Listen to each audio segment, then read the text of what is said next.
Sorry, I'm in this tunnel and it echoes, so I'm gonna kind of be whispering a little bit. Does sprint drills make athletes faster? I'm making this video to answer that question for you guys and to help y'all learn more about sprint drills. A lot of information out there doesn't quite go deep enough. It's kind of surface level. People on the internet right now, coaches, new trainers, they're showing you the drill, they're showing you good form, and they're giving you a basic benefit of the drill, but it goes a little bit more in depth than just showing the drill or just telling you that it's proper running form. So I'm gonna go into depth a little bit more and try to give you a better understanding of what are sprint drills and who it benefits the most. Okay, so sprint drills are basically like they're many bite-sized segments of what would otherwise be very complex sprint mechanics or different key concepts of sprinting. So key concepts are going to be things like relaxation, arm action, front side mechanics, picking the knees up, force production, whether that's vertical force production or horizontal force production, leg cycling, mechanics of how the legs cycle, ankle stiffness, ankle elasticity. Those are kind of key concepts that are involved in sprinting. Trunk stabilization, body positioning for acceleration, body positioning for top speed. Those are key concepts in the bigger picture of sprinting. Sprinting is very complex. For someone that is underdeveloped, trying to work on your form just by sprinting is not effective. There's too many things going on, and the last thing you want is for the athlete to be thinking a lot and moving mechanically. Normally when you're overthinking things, that means that you're moving slower, and that's the opposite of the goal of developing speed. Who can benefit the most from sprint drills? Well, I train hundreds of people every single week, as young as 6 years old, as old as 76 years old. And what I can tell you is this. Let me just give you this quick descriptor, this quick story. I've seen 7-year-olds with blazing speed relative to their peers who they don't know what an A skip, B skip is, let alone can they do it, but they're still fast compared to their peers. I've worked with masters individuals who are new to athletics. They're in their 50s. They never ran track before. They may not even ever done a sport before, yet they have really good speed for their age. And again, they've never done a sprint drill. Where am I going with all this? My point is, there are some athletes that are just talented and gifted with speed and athleticism. With those individuals, it can be harder to see a clear benefit from doing rudimentary things like skipping and hops and things of that nature. There's still benefit. It just may be harder to see. It may be harder to realize when someone's already fast and talented. But there's still general benefit there. Benefit from just as a primer meaning something that helps prepare the body to get ready to do an activity. There's benefit from a refinement standpoint, just going through different segments of sprinting without doing the whole. There's a benefit there. But the biggest benefit, in my opinion, in my experience, is with youth that are underdeveloped, uncoordinated. They may not have realized speed and athleticism yet. They haven't reached puberty yet. Those individuals I have found benefit the most. Again, doing drills where it's breaking down a complex challenge, a complex movement like sprinting, and it's giving it to the individual in bite-sized, digestible pieces that are more trainable. It allows the athlete to learn how to relax their body. It allows them to learn how to coordinate their upper body and their lower body to produce power. It allows them to build body awareness and understand body positioning, the differences between vertical force production and horizontal force production, and acceleration positions and top speed positions. Those are complex things, complex concepts that are also very individual. How one person moves, I thought I saw somebody behind me. When the way that one person moves, the way that Noah Lyles runs or does his drills can look completely different from the way Shelly Ann Frazier does and looks when she does her drills, or the way she sprints. And those two can be vastly different from someone like a Carl Lewis or someone like a Gabby Thomas. Those individuals are all world-class athletes, and yet and still, when you see them sprint and when you see them drill, there are some nuances that look a little bit different. Some things look way more different than others. So to recap, who can sprint, who can benefit the most from sprint drills? Youth, underdeveloped athletes, athletes that struggle with coordination and learning how to coordinate their body to generate power and speed. That's who can benefit the most. And frankly, anything that is athletic and that requires coordination, like jumping rope, any kind of rudimentary skips and hops, anything to where the athlete has to learn how to use their body together in order to produce an action, is going to benefit them. But I'm specifically talking about sprint drills in this video. So sprint drills, that's who it benefits the most, is the youth that is underdeveloped and under-coordinated. How can sprint drills be used? With all that I said, you know, going over sprint drills, rehearsing key concepts, oftentimes in an exaggerated manner. Sprint drills can be used as a general purpose warm-up, a primer before a workout, before a competition or a race. Or sprint drills can be used as a standalone workout. If the intent is there, it doesn't have to be perfect, the movement doesn't have to be perfect, but if the intent is there, then it can be a standalone workout, 15, 25-minute routine where the athlete is training and drilling and creating body awareness and learning how to position their bodies and learning about different positions of sprinting. It can be a standalone, it can be its own thing. All right, so I'm gonna go over nine sprint drills. These are basic, common. I think these drills are very good at an entry point for young, undeveloped athletes or anyone who's new to sprinting. I'm gonna go over these drills, and you're gonna hear some things in common, like relaxation, like coordination, like ankle elasticity and ankle strength, or hip strength, body positioning. Those things, there's a lot of drills that touch on those things in just different degrees. Again, going back to what is sprint drills. Sprint drills are bite-sized segments. They're oftentimes exaggerated movements that allows the athlete to practice or train certain parts and aspects of sprinting. All right, let's start with the first one. All right, let's start with A-skips. A-skips trains rhythm and relaxation, coordinating the upper body and the lower body. It involves front side mechanics, which is simply describing what's happening in front of the body, knees driving up, whether that is useful, whether we're talking about acceleration or if we're talking about top speed. It also teaches foot contact. You're skipping, so you have to be on the balls of your feet. And that in nature just by itself helps train elasticity of the ankle and strength as well. So A-skips are gonna be here. Let me put my clipboard down. There's probably pee over there. I'll put it over here. All right, A-skips. A-skips are gonna be right here.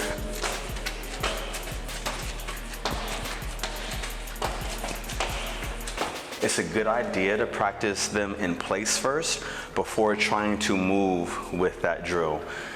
With all drills, parents, you're not trying to coach perfection. You want to get them in a general movement pattern as close as they can quickly, and then let them drill and let them discover how to coordinate and organize their body. Don't beat them up with perfection and cues and cues and cues. Give them one or two things and let them train that for a few weeks before you give them anything else to correct and work on.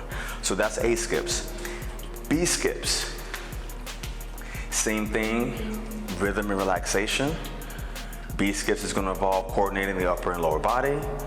B skips are going to train the ankle elasticity as far as being on the balls of your feet, good foot placement when you're trying to produce force. But one other thing that B skips does is it incorporates the hamstring. B skips incorporates the hamstring in a way that is involved when sprinting. So the hamstring, as the leg is turning over, the hamstring is slowing down the lower leg so that you can push back down and get underneath yourself. The stronger you are, the faster your legs are moving, the more forces your hamstring sees. B skips, among the other things that I just mentioned, helps train that aspect of sprinting without actually having to sprint. That's the other benefit behind sprint drills. You can work these different things without the full-on intensity and complexity of sprinting. So B skips.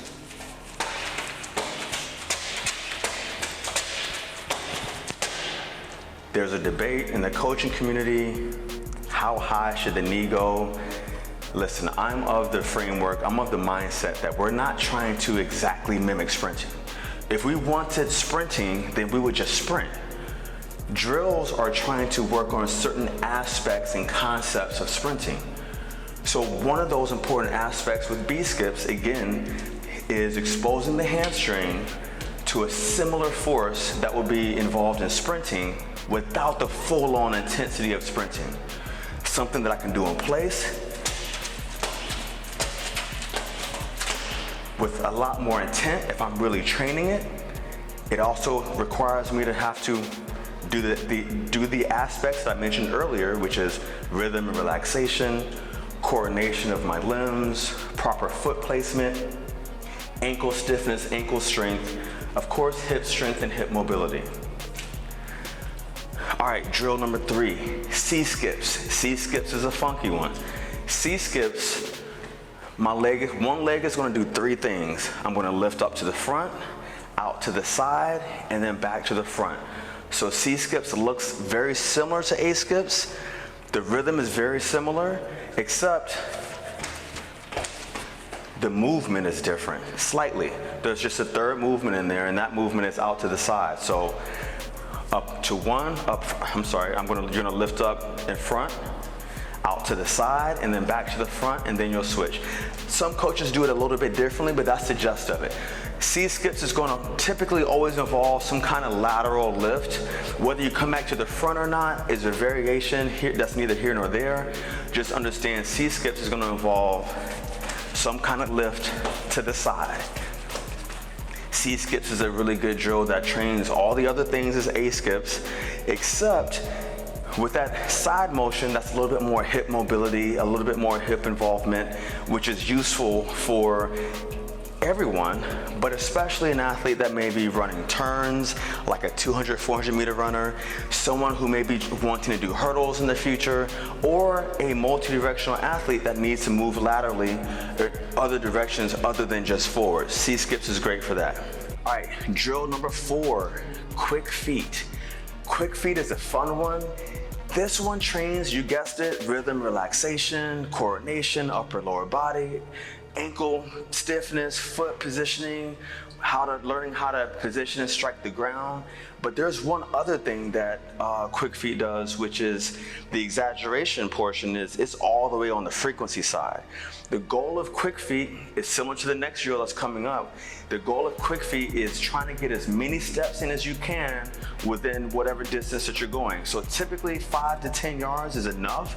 It's hard to go that quick for a long period of time. You'll start to lose the intention, the integrity of the drill. So quick feet, I'm 5 yards out roughly in this tunnel. I'm gonna try to take as many steps as I can between here and the next cone.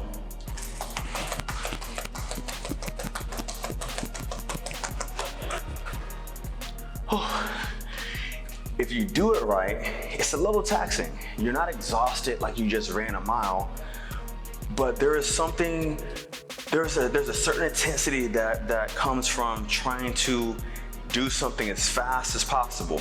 It requires you to, it trains you and encourages you to be relaxed. It teaches you how to fire aggressively and relax fast, among all the other things that I mentioned earlier. rhythm and coordination, coordination of the upper and lower body, ankle strength, elasticity, hip flexor, body positioning, trunk stability. All right, drill number 5, butt kicks. Butt kicks is also on the frequency side. There's some mechanical replication that is supposed to be the intention of B skips. B skips, you're trying to mimic a portion of the leg cycle that's involved in sprinting. So specifically, as after the foot contacts the ground, you're trying to minimize how much of a back kick that is involved. So when that foot contacts the ground, the exaggerated portion of a B skip, you're trying to pull right back up, and you're trying not to travel backwards.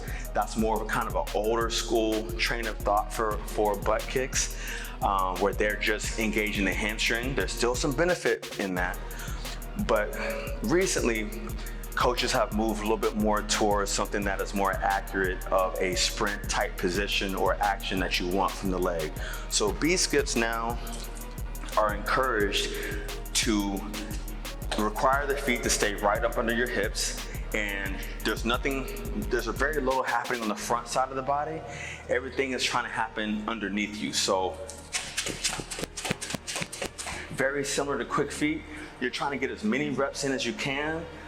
Over 5 or 10 yards, again, if you try to go for 30 yards, you could do it, but the intention and the integrity is going to be lost for most, if not all, athletes. If you're truly trying to move as quick as possible, that's very, very, very hard to do. All right, number 6, lateral skips.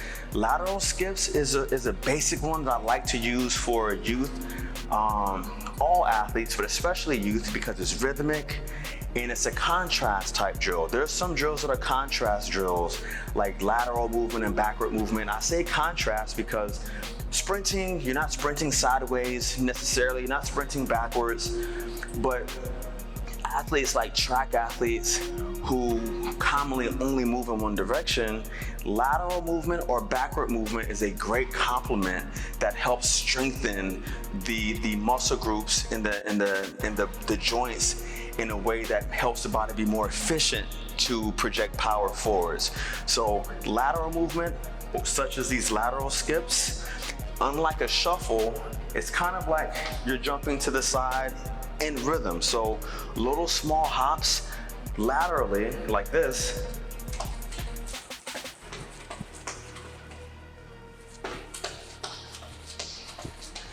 is a great way to train the hips in a way that is complementary, but also you're still hitting the rhythm, the coordination, the foot strike, the ankle strength. You're still hitting all those aspects as well. So that's lateral skips. Lateral skips is in the same vein of like karaoke's. And what's coming up next is in backward movements. They're contrast drills. They don't look like sprinting, but there's still general principles that help benefit and improve your sprint performance. All right, I got 3 drills left. Backward skips. Backward skips is another one. It's a contrast drill.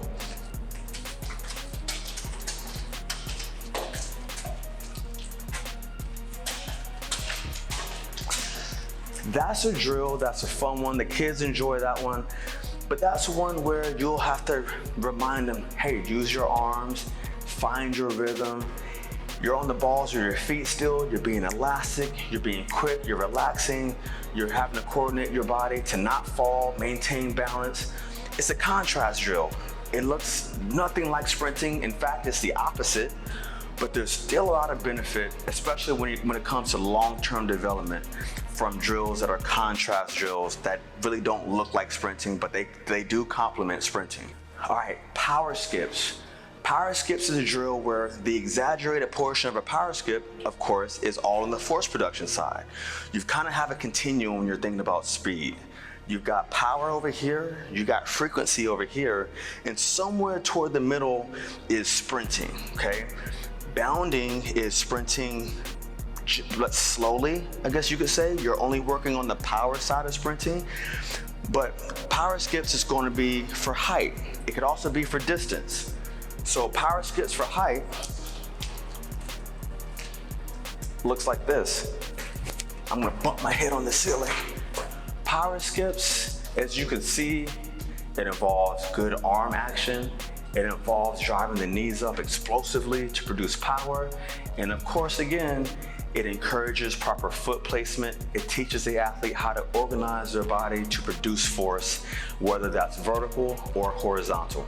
Okay, alternating bounds. Alternating bounds is very similar to power skips. Alternating bounds on almost any kind of bounding is all on the power side, and these alternating bounds are focusing on distance. So here is alternating bounds.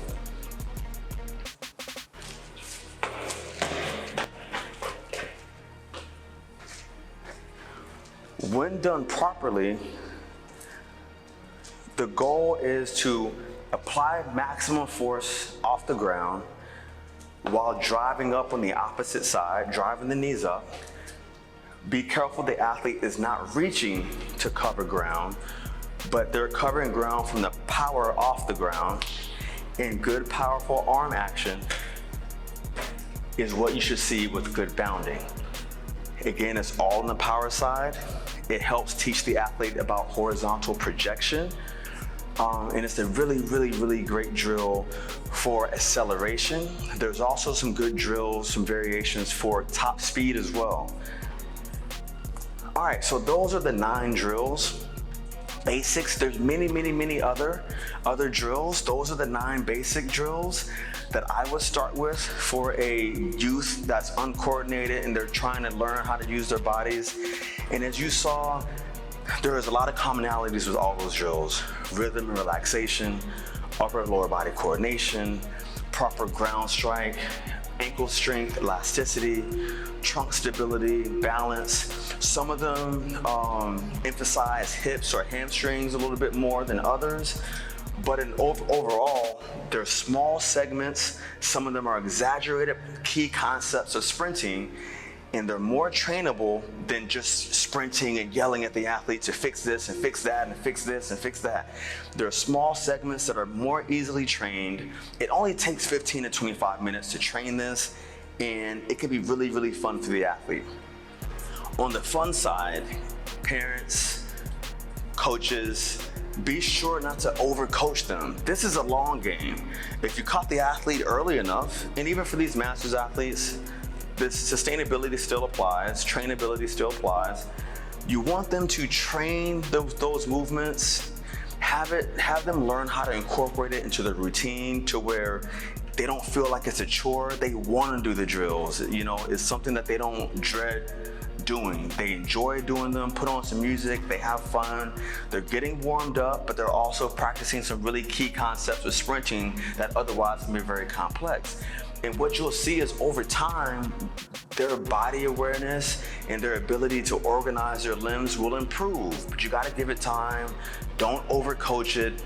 Give them 1 or 2 things to think about and then just let them figure it out. It may look awkward, it may look funky, but again, as long as they're not gonna hurt themselves, as long as they're in a relatively safe positions, then just let it ride. Do the drill with them. You know, make them feel comfortable, help them feel comfortable. Maybe take a video of how they look now and then send us a video, you know, a few months later to show that progress. I would love to see that. So again, Coach David here. I hope you found those 9 basic speed drills valuable. I hope you have a deeper understanding of the drills, what they are, and who they benefit the most. They benefit everyone that is speed related, but especially those uncoordinated and young, undeveloped athletes. I hope that helped. I hope this tunnel didn't echo too much. I guess I'll find out when I get home and listen to the audio. Anyways, I hope you enjoyed it. Let me know what you think. Send us more questions and comments that you may have, and we'll do our best to help get your young ones or yourself trained up to be faster. All right, Coach David here with Outright Fitness. Thanks for watching. Subscribe for more. Visit outrightworkoutlibrary.com for more workouts and videos. We, from time to time, give away free workouts and programs, so connect with us for that. Get on our newsletter, and yeah, thanks for watching. Peace.